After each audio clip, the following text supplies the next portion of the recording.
हमारे साथ डॉक्टर आनंद बंसल भी मौजूद हैं, एमडी हैं Shri Balaji Action Medical Institute. Bansal ji, आपसे समझना चाहेंगे कि क्या इसी तरह की दिक्कतें आपको भी महसूस हो रही हैं या अब कुछ बेहतरी की तरफ हम आगे बढ़ रहे हैं ऑक्सीजन सप्लाई का जहां तक मुद्दा है उसको लेकर? हमारे पास Shri Balaji Action Medical Institute में सोमवार से प्रॉब्लम चल रही है। सोमवार को तो एकदम बिल्कुल क्रिटिकल पोजीशन में आ गए थे। भगवान का शुक्र है, मैं दिल्ली पुलिस का बहुत शुक्रगुजार हूँ कि हमें टाइम पर ग्रीन कॉरिडोर बनकर हॉस्पिटल में टैंक आ पाए और लोगों की जान बच पाए। उस दिन हमारे पास 233 पेशेंट कोविड के थे, जिसमें से 140 पेशेंट को ऑक्सीजन चल रही थी।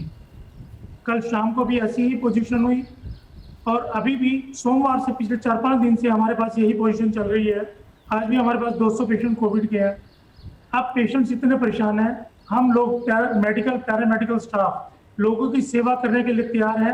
तो मेरा केंद्र सरकार और राज्य सरकार से करबद्ध प्रार्थना यही है कि किसी तरह से ऑक्सीजन की बहाली की जाए, सुचारू रूप से दी जाए। हम एडमिनिस्ट्रेटर्स को, डॉक्टर्स को ऑक्सीजन के चक्कर में किसी पेशेंट की जान गंवाना पड़े, ये हमें किसी भी तरह से अच्छा नहीं लगेगा।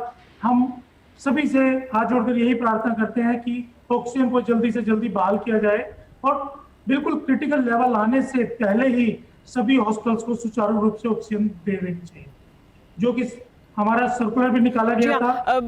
बालाजी एक्शन मेडिकल इंस्टीट्यूट को 7 टन मिलनी थी, वो कल 3 टन ही मिल पाई और जिसके कारण हम लोग बहुत परेशान हैं।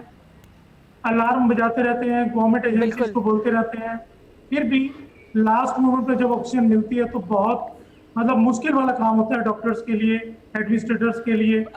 ये आई थिंक मेरे मेडिकल कैरियर में पहली बार ऐसा हुआ कि ऑक्सीजन की दिक्कत के कारण हम दिक्कत में आ रहे हैं। जाहिर सी बात है, इस तरह की सिचुएशन में होना जहां पर आपको ये नहीं पता है कि आपको कितनी देर में ऑक्सीजन मिलेगी और आप बिल्कुल एक बहुत ही कट टू कट सप्लाई पर अगर काम कर रहे हैं तो वो जाहिर सी बात है बहुत मुश्किल है। हमारे साथ यथार्थ त्यागी मौजूद हैं, डायरेक्टर हैं यथार्थ हॉस्पिटल। यथार्थ, आपसे जानना चाहेंगे कि हॉस्पिटल्स को इस समय क्या राशनिंग भी की जा रही है ऑक्सीजन सप्लाई को लेकर कि आपके जितने पेशेंट्स हैं उतनी ऑक्सीजन मिलेगी, और क्या उसकी वजह से भी समस्याएं हैं और उस वजह से आप बिल्कुल राशनिंग के साथ काम कर रहे हैं ऑक्सीजन की और इस वजह से बहुत ज़्यादा परेशान पेशेंट्स भी हैं, जो मेडिकल स्टाफ है वो भी है? देखिए, परेशानी तो कहीं ना कहीं पूरे एनसीआर में जितने भी हॉस्पिटल्स हैं जो कोविड का एक बड़े लेवल पे ट्रीटमेंट कर रहे हैं उनको सभी को आ रही है इस समय। जहाँ तक हम यथार्थ हॉस्पिटल्स की बात करें तो जो हमारे 3 हॉस्पिटल्स हैं इस समय आज की मॉर्निंग का मैं सेंसस देख रहा था तो नोएडा एक्सटेंशन वाले अस्पताल में 450 पेशेंट्स, ग्रेटर नोएडा में 200 के आसपास और नोएडा वाले में भी 100 के आसपास हैं।